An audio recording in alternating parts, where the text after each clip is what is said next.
Bonjour, mon ami. It's like, moi parler français terrible. I'm sorry. I will try to, the good news is that because of the fact that I get a little bit more time, I'll try to talk a little bit slower. But the good news is they're recording it so you can like watch it on video and just slow down the speed on it a little bit. So hopefully that'll help. Let's try to move this up.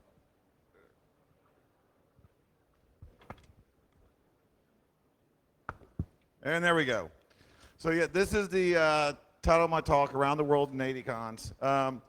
Basically, what I'm doing is a talk on hacking culture, and the talk is really weird because I started off saying this is what my talk was going to be about. And then I changed. Halfway through my discovery and research, I realized that's not what my talk should be about. It's got to be about this. And so then halfway I changed through. So you'll see a difference as the talk goes through. You'll see how it changes and how the message changes as well. And also, just as a fair warning, is as you know, it's like I'll give a rant talk one year, and then I'll give a hacking, offensive talk the next year. Well, last year I talked about spearfishing, so we know what this talk is going to be about, right? Yes, I'm going to rant, so I apologize in advance for that. A little bit about me. I think one of the main things that you need to know about me is the fact that I love to travel. I love to not just go and visit someplace. I like to experience it. I like to be able to walk around. I like to be able to go through the city. I spend at least one day of each trip for the first time in a new country. I will spend a day walking through the city, not going through the tourist sections, but going through the city. I spent 11 hours in the Zidane district in Beijing just walking through the area, just like in a big circle around the city, and ending up back at my hotel just because I just wanted to see what it looked like, just to see the culture. I spent 6 to 7 hours walking from the Coptic area of Cairo up the Nile River, up to the Cairo Tower to the Coptic Center. I do know that there was a great Pizza Hut on the Nile River, which was really nice. So that was convenient. Also, I just love experiencing it. I just love being able to travel, and I love being able to see the cultures, and I love going through, walking through the streets of Paris, walking around. It's like I spent over 7 hours. I walked all the way from Notre Dame, down the river, past the Louvre, up to Arc de Triomphe, over to the Eiffel Tower. I was very tired by the time I was done, but it was great because I got to see the city. I got to see the way it was. That's what I wanted it to be about. I wanted it to be about the different hacking cultures and how I saw it. But one thing is very important. I don't speak for anybody else but me. This is my experience. Like Russ Rogers says, I like tacos. That means all hackers like tacos, right? We're all different. We all have different perspectives. We all have different perceptions. I want to give you a little view of mine to show you exactly how I see the world. And as you can tell through this talk, it's going to be a little bit US-centric because, that's where I'm from. But hopefully it'll speak to everybody. It'll speak to everyone. So the one thing I don't want this talk to be about is about when I talk about hacking around the world, when I talk about hacking in other countries, the one thing that mostly everybody goes to all right off the bat is what? Cyber warfare. Nation state hacking. I don't care about the government stuff. Because one of the things that we have to talk about is the numbers. It's like, and we love numbers. We love to show what one country is doing to the other country, right? It's like the Verizon data breach report. So, it's a great report. I'm not saying anything bad about the report. But do you notice something maybe is not totally represented well? Maybe there's some parts missing. Just a little bit petite, maybe. It's like, but they're trying. They're trying to get their information out there. They're trying to record that data. They get this year, that was last year's. This year's they changed the report a little bit. I love how they do the report. Do you understand how this report works? If I say that somewhere in, say, Podunk, Indiana, someone had a breach, someone had an incident, we can cover in all the U.S. now. That represents everybody because there was that one breach in that one little city. The whole country is represented now. Is that totally accurate? Seriously? Mont Saint Michel got breached. All of France is now represented. Yay. No, I don't think so. But that's what they've got good numbers for what they can see. And other reports, there's other reports out there that do stuff. I love the TrustWave report. Wow. I hope their graphics department got a bonus because that's beautiful. I mean, who doesn't like pie charts? I love pie, right? It's like we all love pie, like the pie charts. But do you notice something else about this report?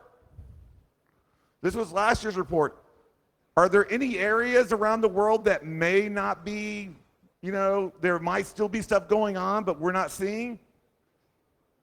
I mean, it's great to see all these different attacks coming from all these different people, and the fact that the U.S. is the majority of them. But, it's great to see that, but are we seeing the whole story? Maybe not. This is this year's. Wow. Their graphics department was really motivated from last year, right? They had to up their game. Look how beautiful that looks like a party invite, right? It's like I couldn't tell if it was actually telling me metrics or inviting me to a rave. It's like, but either way, some good numbers there, some good information. But once again, is it all the information? It's one of the reasons why I like this report. I love this website, hackmageddon.com. First of all, the main reason, of course, pie chart, great, awesome. But you know what else he did? He says, I'm not just going to do a pie chart. I'm going to put the flag of the country it represents on it. Because I'm from America. We don't usually know other countries' flags until we start invading them. So that's awesome to have. It's like, so we were able to, that's way more educational than the usual pie charts. So I'm very thankful for that. It's like, but one of the things I liked about it the most was the disclaimer that he has on his website. It's a very good disclaimer. I want to make sure that we all pay attention to it. Again, no need to repeat that data must be taken very carefully since they do refer only to discovered attacks, the so-called tip of the iceberg, and hence do not pretend to be exhaustive, but only aim to provide a high-level overview of the global cyber landscape. That is an awesome disclaimer. I'll forgive the use of the word cyber because it was such a great disclaimer. Because straight up, it says it doesn't pretend to be an exhaustive. It's only showing what he sees.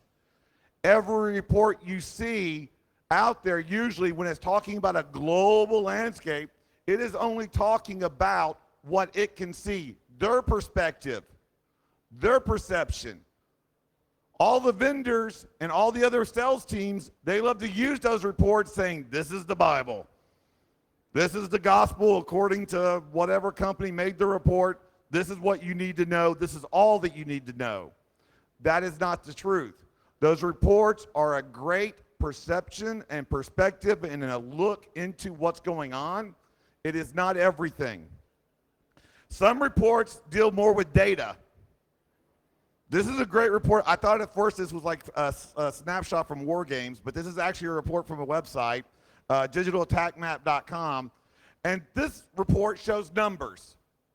This shows a 1%, but if you look, this is only for May 9th, this one little snapshot. And it paints a picture. It paints a skewed picture because I guarantee you on May 10th, it was probably reversed going the other way, right? Because that's how we roll. So it's like, so it's only showing that 1%. You can't use these reports in one snapshot to paint a picture and saying, this is what's going on. Though a lot of companies like to be able to tell you, I've got this report, it's giving you the definitive standard of what's going on because we've done all that research on it, right? There's a certain report out there that likes to say that likes to say, we know exactly what's going on. This is more targeted. It's like, I tell people, it's like, I don't know if you're familiar with Tile Security, but I really say at some time during his childhood, China broke into his school and stole his lunch money because he really, really doesn't like those guys. It's like, and you can tell by the report, it's not too pretty.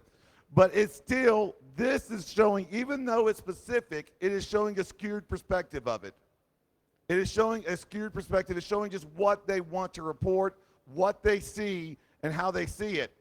And it's not just me. I don't think it's just my opinion that that report's just a little bit out there. Because of the fact I did a Google image search for APT1 report, this was my first result from Google Images. So I'm not the only one.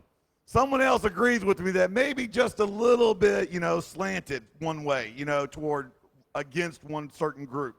And so, up until this week, my biggest problem was with how the mandate report was presented and secured, and the data, though, was accurate to what they received.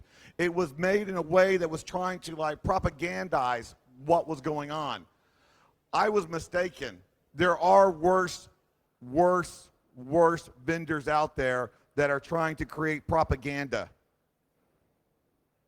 That is disgusting. That is my personal opinion, that this is one of the worst sales slides or sales emails I have ever seen in my life. Basically what they're saying is that our product can detect Chinese characters, and so therefore we know when there's an APT. Because that's all you're telling me. You're telling me if your company security product is based on racial profiling, that tells me you don't understand the problem and you shouldn't be in this industry. That's what that shows me.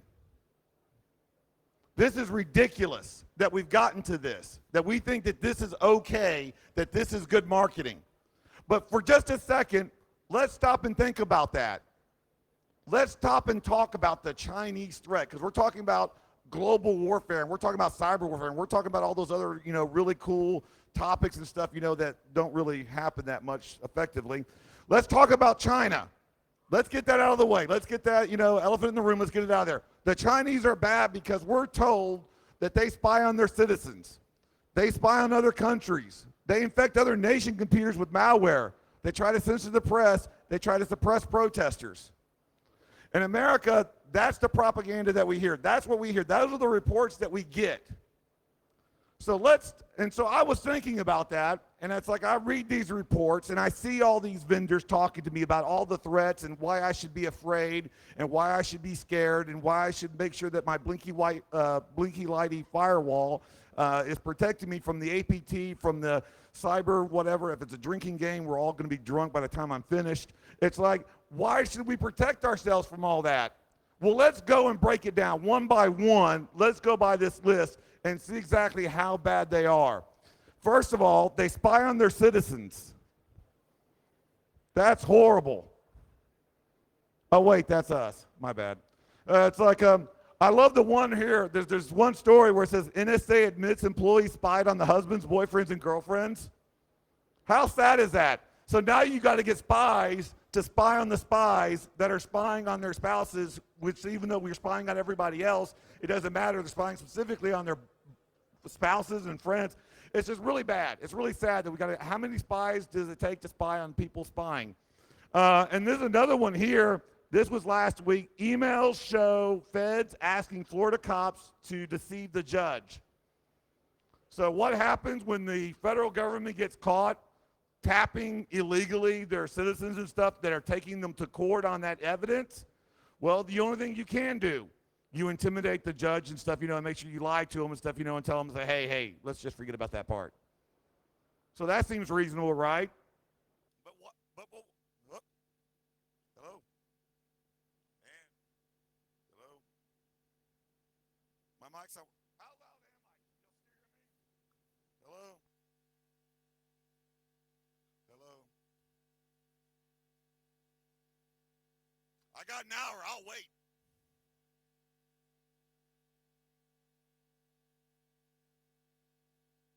Hello?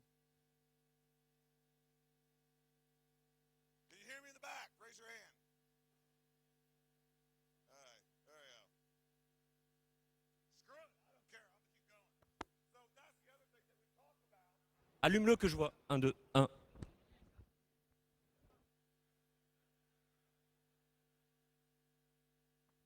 It's not that I'm scared, There we go.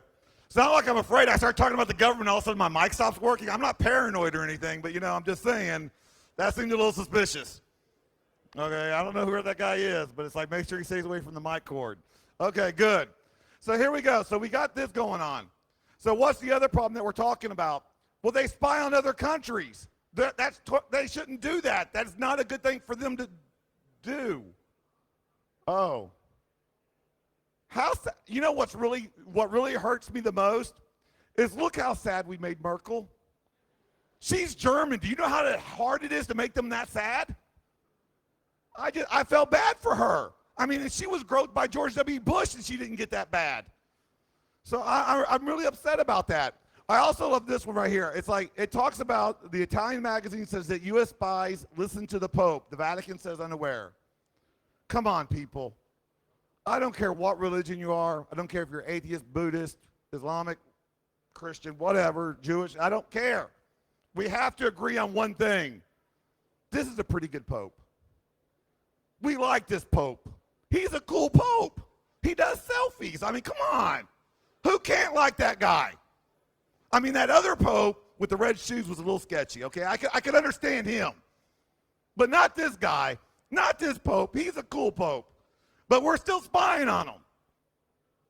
And we need to spy on everybody, right? So we can get good intel, so we can know we won't be surprised by anything that goes on. We won't be surprised of any of their actions unless they happen somewhere in Russia, Europe, the Middle East, or Asia. But other parts, I'm sure we're covering really well, and we're not going to be surprised by anything. So what was the other thing I said that the Chinese were bad at? Oh, yeah.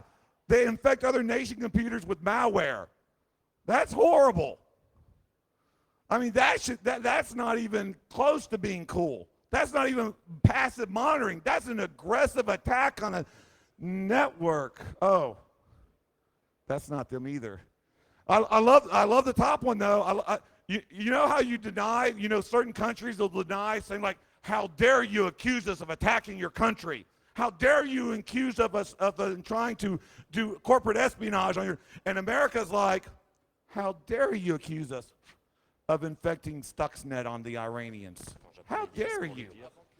We cannot be guilty of that wonderfully executed, well thought out, and programmed in advanced techniques. We have nothing to do with that artistic display of hackery. Can't be us. You're welcome. It's like, so I love that. It's like that just took some audacious arrogance to get that going through, right? But they managed it. But that's okay because they're not China. What else are they upset about? Oh, they try to censor the press. That's not good. Luckily in America we have the First Amendment, so we're good. Quoi? I don't know about you guys, but we got the First Amendment. We're sort of protected. I love it. This one right here. If you're not familiar with Barrett Brown, you should be.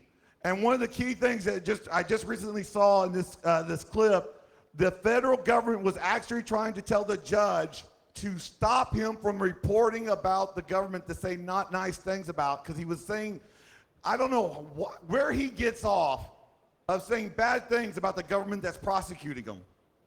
There we go. That was smooth. Okay, there we go. So they were upset because he was saying not nice things about them and hurting their feelings. Ungrateful is what I say, okay? It's like, I mean, come on. They're being nice enough to give you federal housing and you get like free meals. I mean, what else are you getting this? I mean, why is he complaining? But they were just afraid of him saying some bad things, so they told the judge, you shouldn't really let him talk bad about us. It's not because of us. We're just afraid for him. It's like we don't want him to be uncomfortable, so you need to tell him to stop talking about anything. So, yay us, right? What about they try to suppress protesters? That's not cool. I love this picture. This picture is awesome because this picture is, I kid you not, this is what it was called. It was called the free speech zone during the George W. Bush administration. You can tell the free speech zone by the guys with the machine guns and the metal barricades. It's right there. Yeah, that's where it's at. That's some Orwellian stuff right there. It's like the free speech zone. Another thing that upset me was the new evidence that the U.S. Army hired spies to go undercover among local anti-war protesters. What they don't say in that clip, the anti-war protesters were the Quakers. I mean, I don't know about you, but that's like one step above the Amish. I mean, how are you going after those guys? It's like, I mean, are you really afraid of that? Like, in that living room when they're having their coffee and stuff, I really disagree with the way this war is going. That's a threat. But I guess so, because we had to send in agents. So basically, what I was comically trying to explain is we're all doing it. When it comes to nation states, when it comes to countries spying on other countries and doing other spy country-ish things and cyber warfare-ish things, we're all doing it. Look at this map. This map shows all the different command and control locations around the world. Do you see a country or a region that does not have someone doing something bad? Look at, you even have Canada up there, the Canadians. I mean, I can imagine that evil hacker there going, excuse me, pardon me, I'm going to have to pwn your network. I apologize. It's like, I mean, seriously, I mean, if we got there's no hope for the world if the Canadians are going after somebody, right? It's like, this is all there is to it. So, I mean, that's just sad. We're all doing it. And to sum that up, and to stop this whole talk about nation states, just understand there are no innocent parties in this mixture, okay? We're all guilty. We're all doing it. Just jump off the bridge. So let's get to where I wanted my talk to start, which was around the world in 80 days. But, I decided to be funny and put the cons in there because it blended well. So what I did in this talk was basically based on my experience of going to different conferences around the world. I noticed different hacking cultures, and I, being the tourist, the outsider, decide to say, hey, I'm American. I know what's going on here. I'll take that and say that that's what's happening.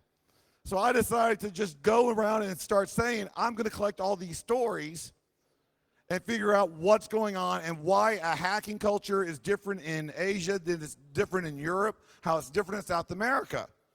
And so I'm going to tell a little story about my perception, about my actual experience at a conference, but then I'm going to ask someone else. I sent out a survey to people all over the world and asked them to fill out this survey. And then I started getting the answers back. And that's what surprised me. So let's start off with the first place. Let's go back to China. It's like one of my best memories, and one of the eye-opening, what started this whole adventure was in September of 2008, I got my passport for the very first time. Okay? November of 2008, I decided to go to my first conference overseas, Beijing. Why go small? And it's like, so I go over to Beijing. It's like I go over to this conference, and I am scared. Okay? I haven't been so scared since I was homeless. It's like I was scared. I was like, what's going to happen? What's going to do? I get there to this conference. It's called XCon in Beijing, and I was welcomed.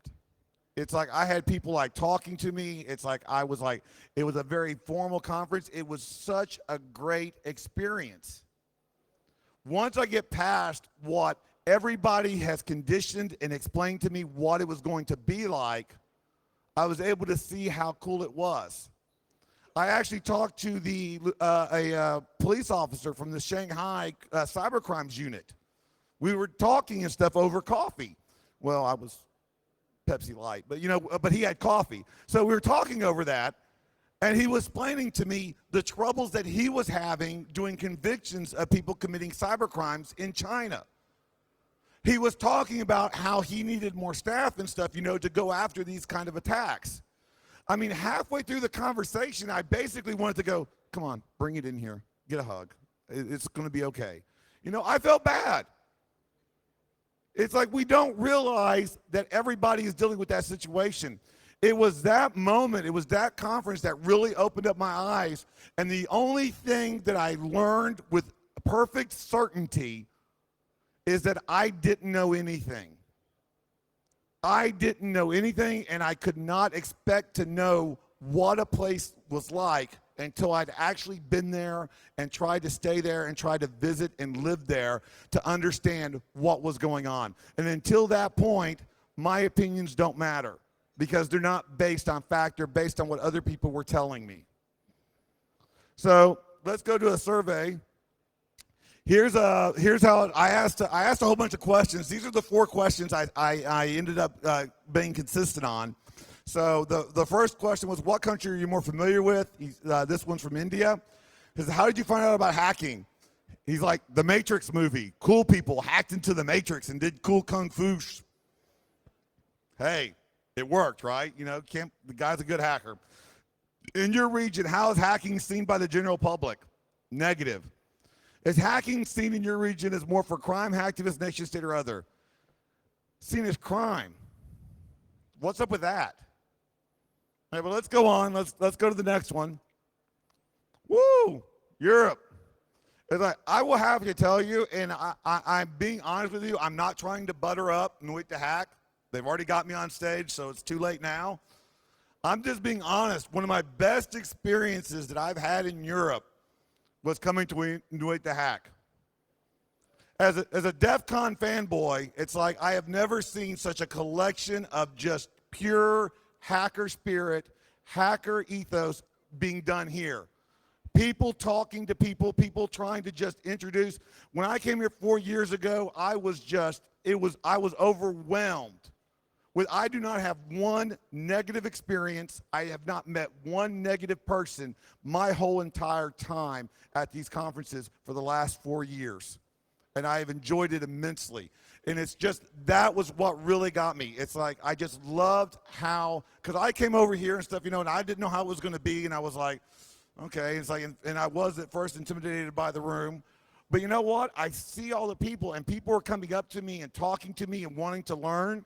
And it's like, and I was learning so much with so many people. I got so many tricks and stuff, you know, and learned so many things over the hours and stuff, you know, that this goes on. It was amazing. It's like, so thank you, Nuit the Hack, for that. But that was one of my best experiences in Europe, has been at this conference every single year. So let's go to talking to someone else that was from Europe. I say he's from Croatia. He says, I've traveled a lot, but since I've lived here all my life, the answer is the same. He says, how did you find out about hacking? The term, probably the movie Hackers. Let's face it, Angelina Jolie has got more people into hacking and stuff than any other, you know, avenue out there, I think. It's all from that movie Hackers. So and he says, in your region, how is it seen? He says, the media portrays hackers as criminal masterminds that infiltrate systems from their dark rooms. I'm sure you know the cliche quite well. Unfortunately, I do, and I think we all do.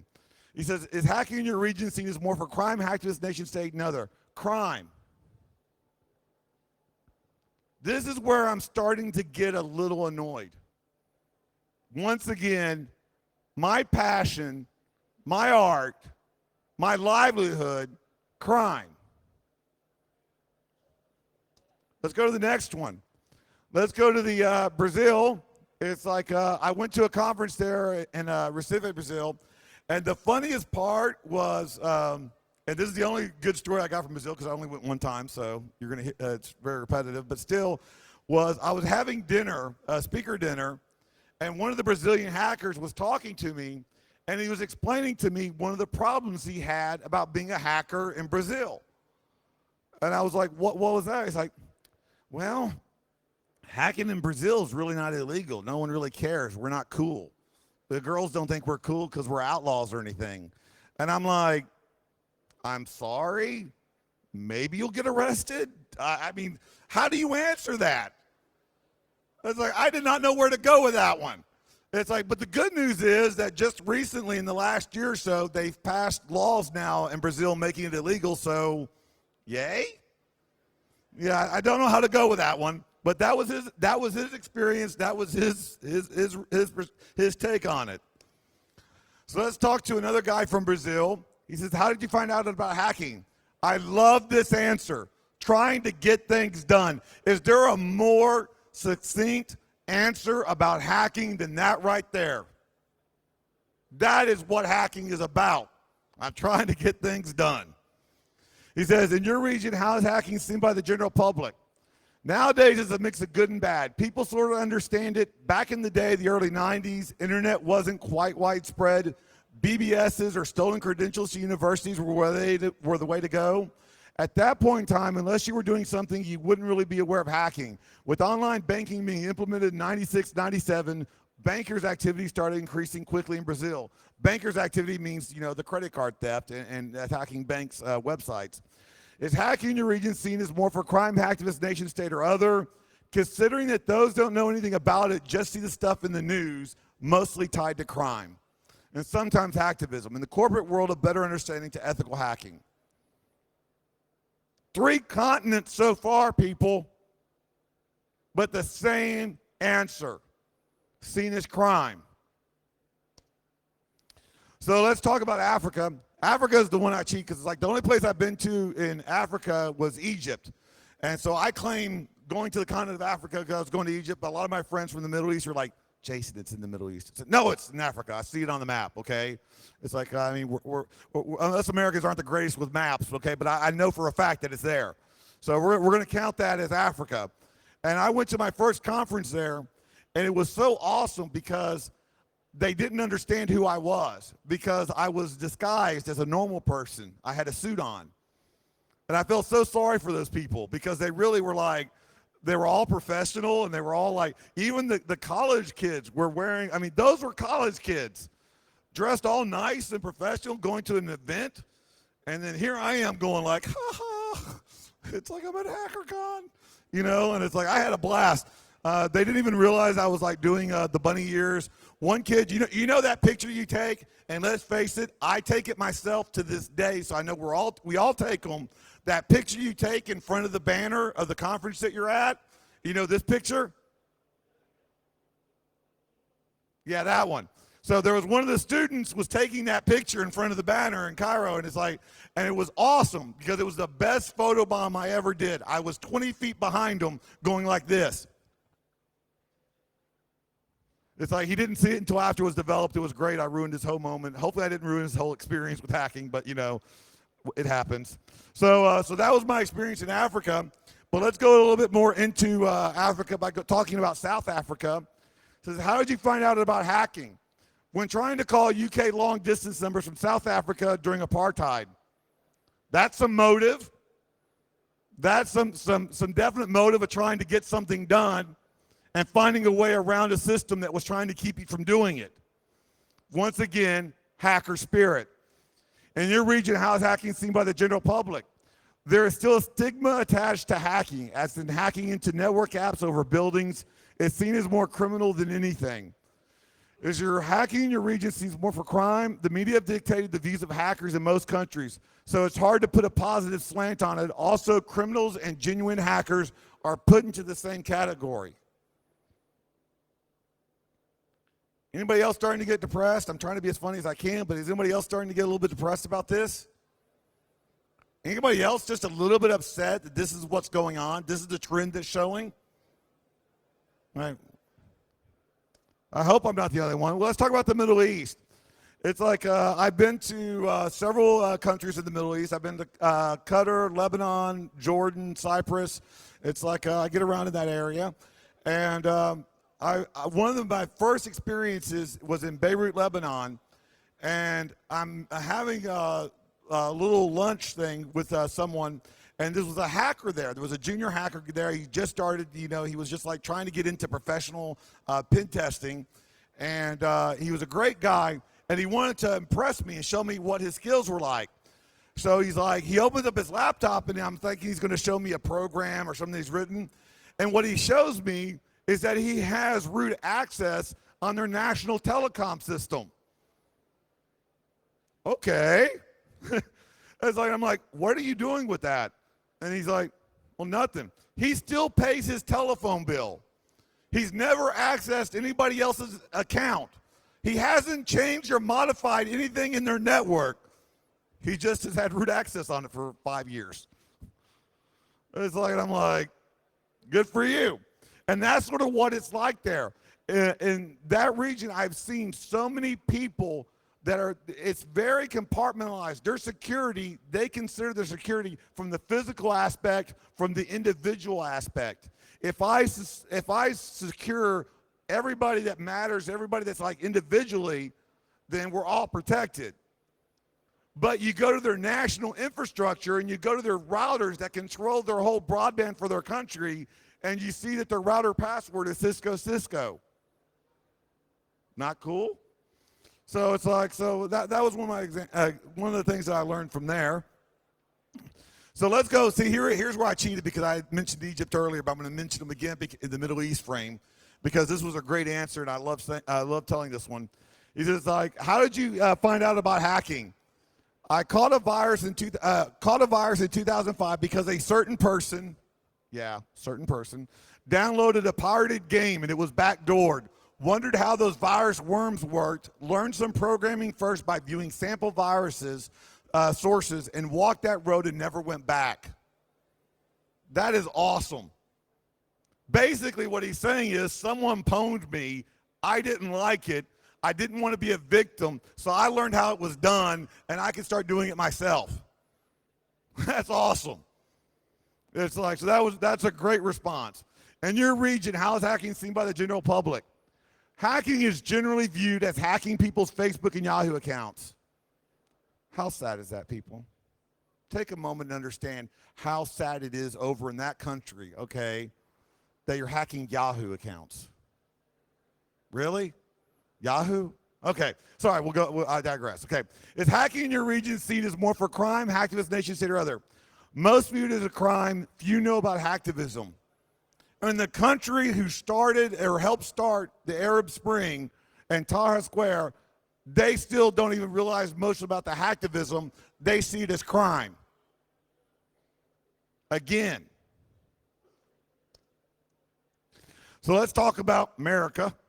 It's like one of the places, the conferences I like to talk about there, because it does remind me a little bit about Nuit to Hack, is DerbyCon. DerbyCon is a great conference because of the fact that it's so friendly and so open. It doesn't matter where you come from. It doesn't matter if you're presenting or your first time you've ever been to a conference in your whole entire life. It doesn't matter. Everybody is talking to everybody else. Everybody's meeting. Everybody is open to the exchange of information. Everybody's willing to make a new friend. And by golly, isn't that what a conference is supposed to be about? It's like, I come to a conference to learn and to make connections and make new friends. It's like, so I just rant in between the times. So that was a great conference to talk about when you're talking about America. So what country are you more familiar with? USA. How did you find out about hacking? That's another great answer.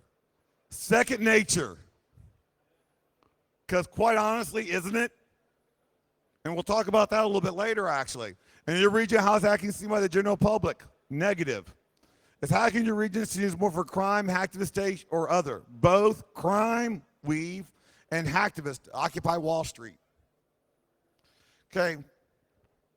This is the point where I stopped.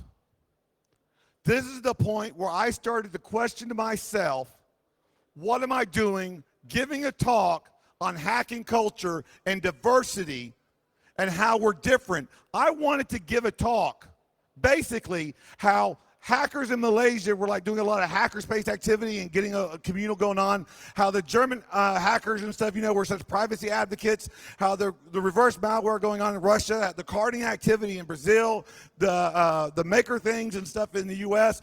I wanted to talk about the diversity of our culture, and instead, all I got was one common theme that united us: we're criminals. When did that happen? When did that occur? Because that was not always the way it was. We didn't start from criminals. The history of hacking does not begin in a jail cell. It began with these people, these hackers.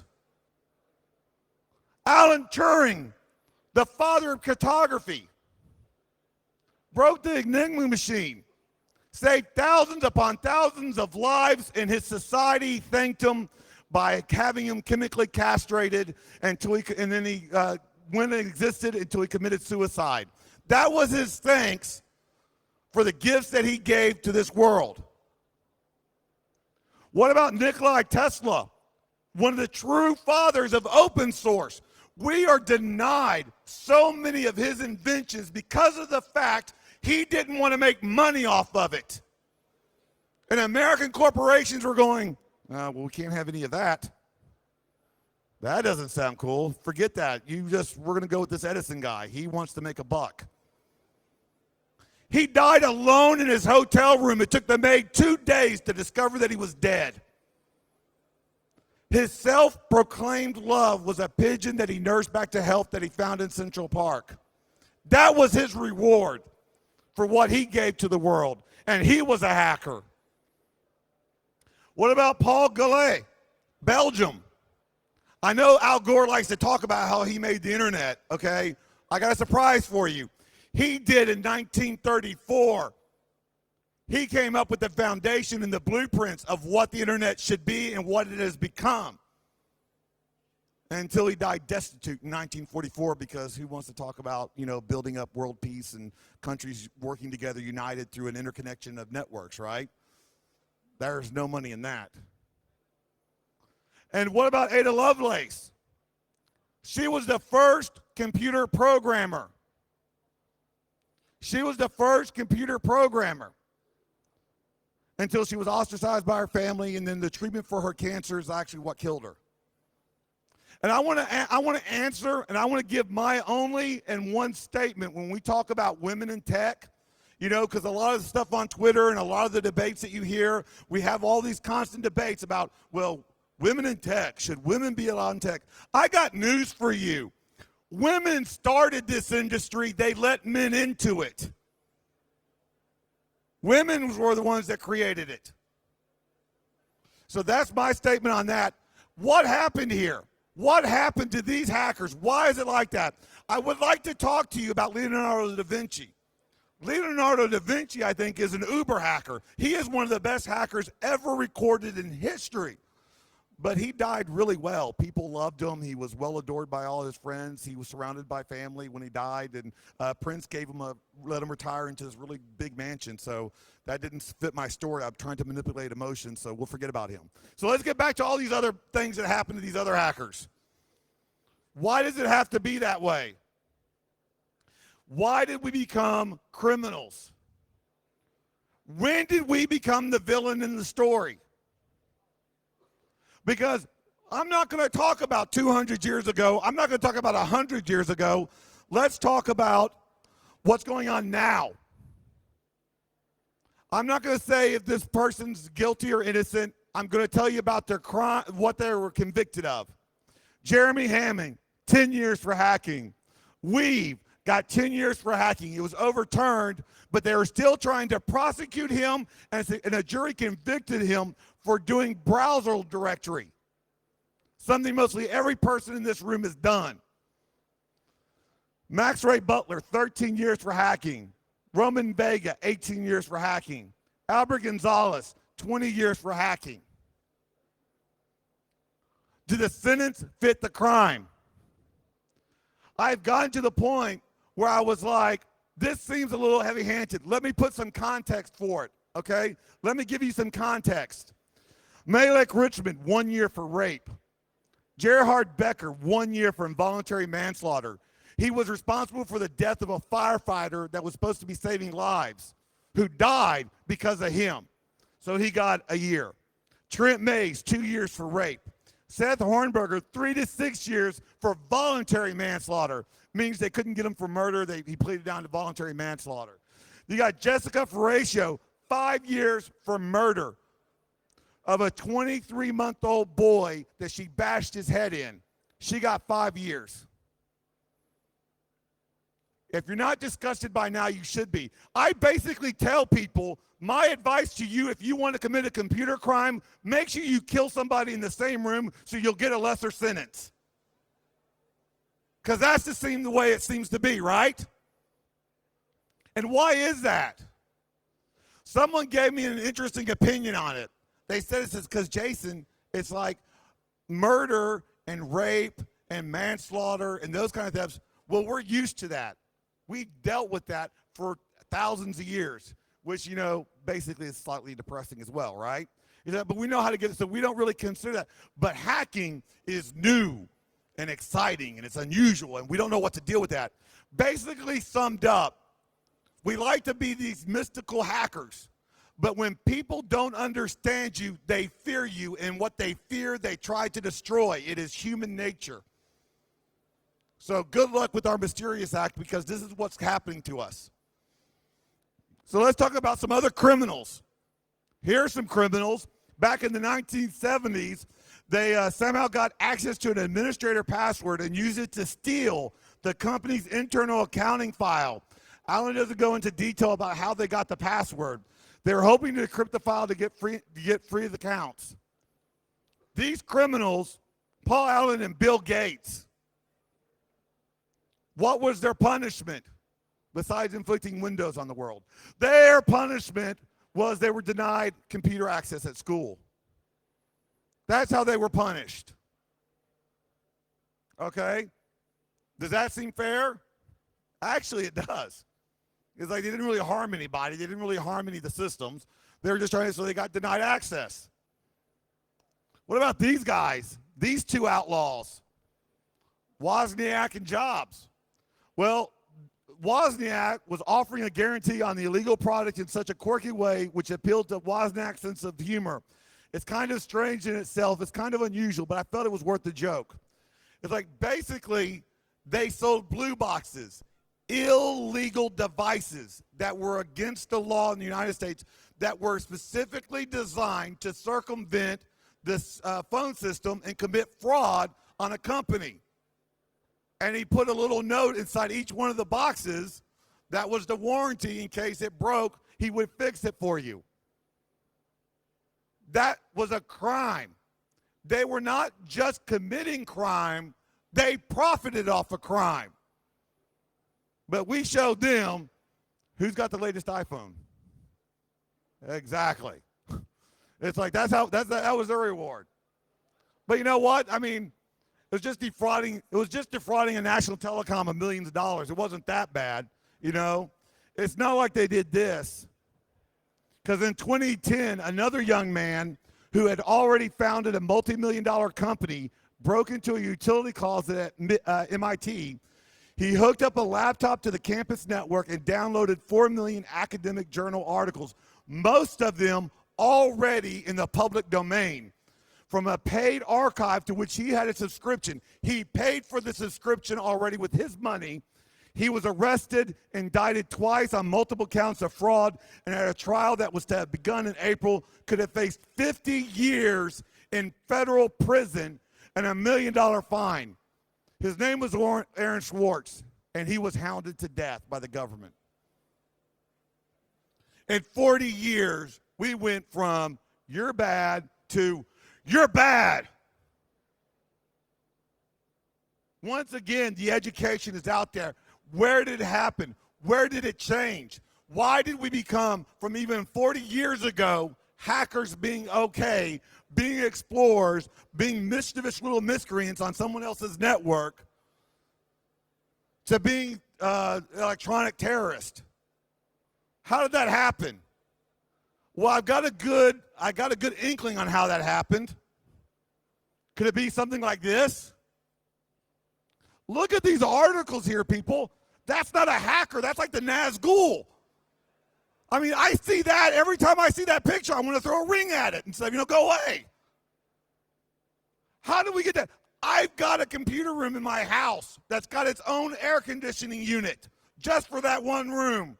I have never been so cold in my whole entire life that I needed to put the hoodie up and a ski mask on to do my work. Never. But that's what it appears to be.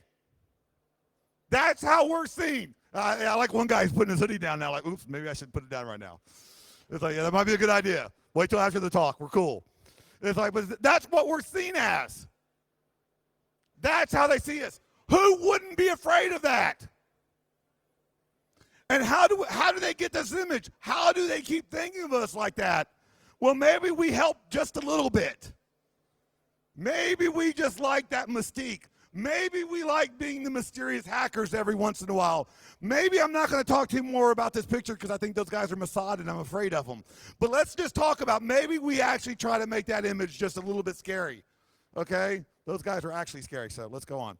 So then you look at this. This is how the news portrays the good guys. Welcome to the Cyber U. Raytheon joins with colleges to train the next generation of net ninjas. First of all, every person in that room could be sitting in this audience, and I really wouldn't even notice the difference. There's even a guy in here wearing plaid. I mean, come on. We're all the same. But these guys are net ninjas, and quite frankly, I like to call myself a ninja. Those are no ninjas. Okay, I know a ninja when I see one. Those guys aren't ninjas. But there they are. They're seen all open-faced with their computers. And the guy doesn't even have hacker stickers on his laptop. What kind of hacker is that? Seriously. Okay, so there we go. That's how they're seen. This is how they see our video games. Glenn Beck criticizes Watch Dogs for promoting hacking. What the heck is wrong with us? Well, you know, that's a good question, Glenn Beck, because that's the question I'm asking about. What the heck is wrong with us? If you think that's an issue, if you think that you can learn hacking from pushing A repeatedly on a video game controller, that means you think you can serve in armed forces because you play Call of Duty. See how well that works for you in the real world. So it's like, but my best response comes from Bravo Hacks on Twitter. He says, I hear Watch Dogs teaches you how to hack, going to expense for educational training purposes and submit for CISSP creds. To me, that's the best response for it. Because if that's what it can do, let's benefit from it, right? That's the true hacker mentality right there. It's like, oh, if you're going to say that's what it's supposed to be, well, then I'm going to play it to my advantage. Because why not? It's what I do. But here's one of the worst ones, and I'm going to walk around and make the camera guy upset. I hate this guy, and I don't mean like hate, like a really personal hate. I just hate like, you know, oh, I hate that stuff on the bottom of my shoe. But this guy, Sterling Riggs, from Louisville news station, he wrote on his Facebook page, and I'm going to read to you and how I'm sure this is how he said it, okay? I don't know how I feel about this DerbyCon thing happening in the Hyatt downtown. It's a convention for computer hackers. Sessions include password cracking, hacker war games, and a lock-picking pavilion. Thoughts? That's exactly the way I think he said it, okay? Well, there were some responses to that post because that sounds terrifying, right? A computer hacker convention? Well, Greg Troutman said the police and FBI should raid the convention and arrest all the people who are doing the training. Yeah, because that seems reasonable, and some of the FBI were probably in attendance at the conference. Michelle Perry's like, scary. Poor Darcy was so scared she could only use an emoticon. She couldn't even type. And then you got Connie going, I bet no arrest, more like employment opportunities. Yeah, there actually were. It's like Jenny Smith, wow, that's insane. No, I think this thread is. Sean Goodman, what about classes on mugging, car theft, and whatever, because I'm being funny. Brenda Newton Rogue is, Sean, that's next week, LOL. She's the funny one of the group. And then Amber Nicole says, I think it's stupid. You didn't capitalize I, Amber. I think you're stupid.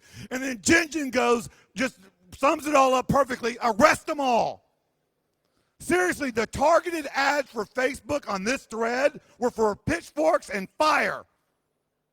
That's basically all they were concerned with.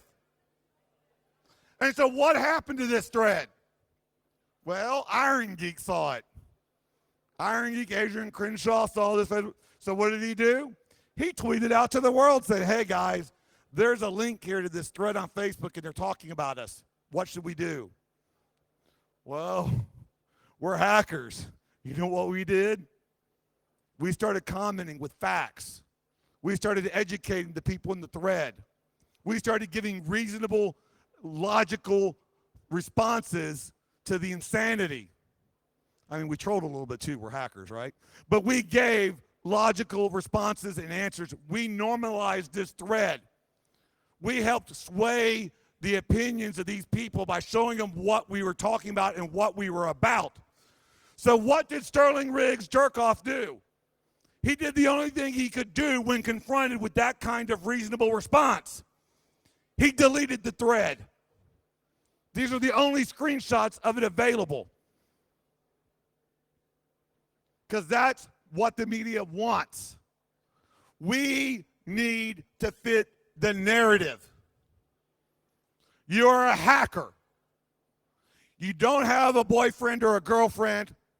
You wear a hoodie. You wear black T-shirts. You've got weird cargo pants. It's like you don't look right. It's like you stay in a computer room all the time and you play video games. It's like you make lots of money. It's like all these other things that hackers do. That's what the media narrative is. And by golly, you better stick to it. Because that's what we like, right? We like the narrative. I'm not a hypocrite, right? I'm not guilty of putting someone in a narrative and saying that that's the truth until I am. Because guess what, guys? I'm a hypocrite. Are y'all familiar with the McDonald's hot coffee lady from the U.S.? This was very famous back in the last decade or two, about in the 90s. This lady spilled coffee on herself at McDonald's and sued and got $2.9 million just because she got a little bit of hot coffee on her. Now everybody's got cups that say, warning, hot coffee, like we don't know it's hot. Now we got toothpaste to say, please put on your mouth. It's like, just because of this lady and her trying to get a lawyer and trying to make money off of a poor innocent company. How horrible is she? I mean, she is literally a joke in the media. She is nothing but someone that is greedy, trying to get her, look at her hand. Her hand got burned a little bit with the coffee. And she wanted to make all that money. That's all she was concerned about. That is a great narrative, people. That is a great story on what's wrong with greedy Americans trying to sue everybody. There's only one problem with that narrative. It's not true. This lady got third-degree burns over 15% of her body, requiring skin grafts to repair them. She was in a parked car when she spilled the coffee. McDonald's served the coffee at 180 to 190 degrees Fahrenheit. And I don't know what that converts to Celsius, but we're going to say it's hot. Okay? All those highlighted in pink are people admitted to the emergency room for scalded coffee. She was not alone. Her response, from McDonald's response to her when she went to him saying, hey, I need help with the bills. Here's $800 and a Happy Meal. Leave us alone. She was sued. She got $2.89 million. You know what that sum is? That's not an arbitrary sum, people. That was the profits for 2 days of coffee sales. That didn't even include the nuggets. That was just the coffee sales. And she received less than $500,000 of that if she got a penny. So that was the narrative. That was what the media story. If they can do that to her, why are we surprised that they're doing it to us? I have met the McDonald's hot coffee lady, people, and she is us. We need to be more active. We need our voice. Because we know there's something wrong. We know there's something. And when hackers find out that there's something wrong, what do? Well, we get discouraged, we give up, and we just say, that's the way life is, right? I don't think so. We know where the problem lies. It's the way the media portrays us. We know that the narrative needs to be changed. And there are people out there trying to change the narrative. They can't do it alone. I love Dave Kennedy. Dave Kennedy is a guy who you may have seen on Fox News and MSNBC and Fox News and CNN and Fox News. He was on the Katie Couric show, which is a really good episode you can see on YouTube. He was also on Fox News. It's like a really good guy. It's like one of the best things that he has done for this community, besides giving us the social engineering toolkit, is that he gets on television and he says to the camera, I'm a hacker. Let me help secure you. Because everybody should be reassured when we say we're from the internet and we're here to help. That's the way it should be. And these other people, Once and Evan Booth and Dan Kaminsky, they're hackers. And they're on the news giving that story. And they're leading that charge.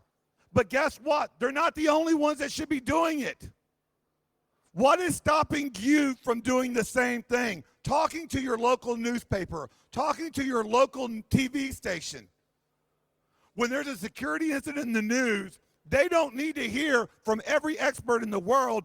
They would like to hear from you that can tell someone in a logical way, in a way that people can understand what the problem is and know that a hacker is out there trying to help secure them, trying to make the world better for them. That's where the message should be coming from. It should be coming from us. We're the voice out there. And our voice is getting weaker because we're letting the media create that narrative. And we're not fighting back on it. Because if we don't do it, guys like this will. There are plenty of people out there that don't mind the fame. There are plenty of people out there that are just trying to make a buck.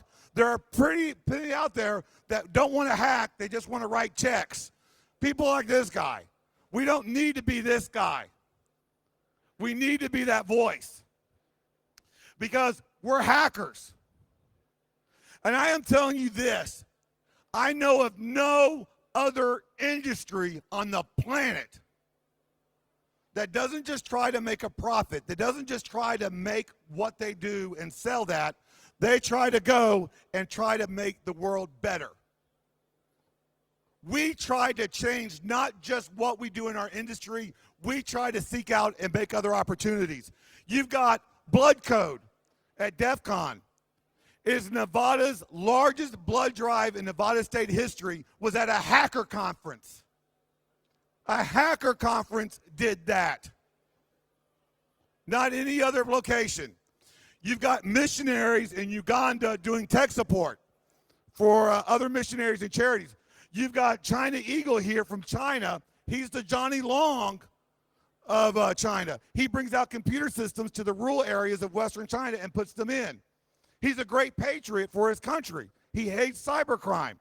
Of course, the funny thing about Americans is we love patriots, but we just don't realize that other countries can have them too. It's like, but yes, he is a great patriot who loves his country, who's dedicated to helping the people in his area. Why do we need to change? Why is it important for us to change the narrative? Because it's not about just us. We're starting to breed. We're creating offspring. Do you want to leave the next generation of hackers in a world where they are criminals? Do you want the next generation to see only the bad that comes into the world? Do you want them to say in lower terms, yeah, I'm a computer hacker? No. One of the best moments of my life came when I was at an elementary school with my daughter. She's walking me down the hallway holding my hand. A classmate comes up. She looks up at me and she says, "This is my daddy. He's a hacker." It's one of the best moments of my life. I used to tell her I was also a ninja, but then the school kids made fun of her, and so I had to stop that. But still, it was great because she sees me as a hacker and she sees that that is good. What happens when she gets older and starts reading the news? What is she going to say about hacking then? If we don't change the narrative, it's going to be bad. Look at these others. These are other kids, other hackers. This is what hacking should be. This is the future. And trust me, it's not a bleak future because even hackers have children that can have hoodies. So even the little ones have hoodies. We're all on the right road to being a hacker. So once again, people, understand that hacking is not a talent that we learn. It is human nature.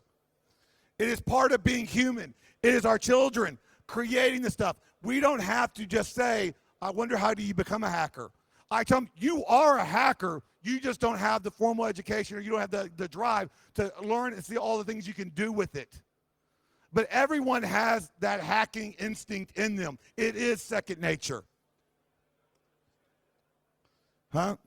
This guy is totally about to tackle me. It's like, so that means I'm done. Don't tackle me. There's no need for it to give me questions. I'm going to be here all night. It's like I want to talk and have conversation, so find me somewhere. And I also have an awkward hug or two to give out. So see you then. Thank you.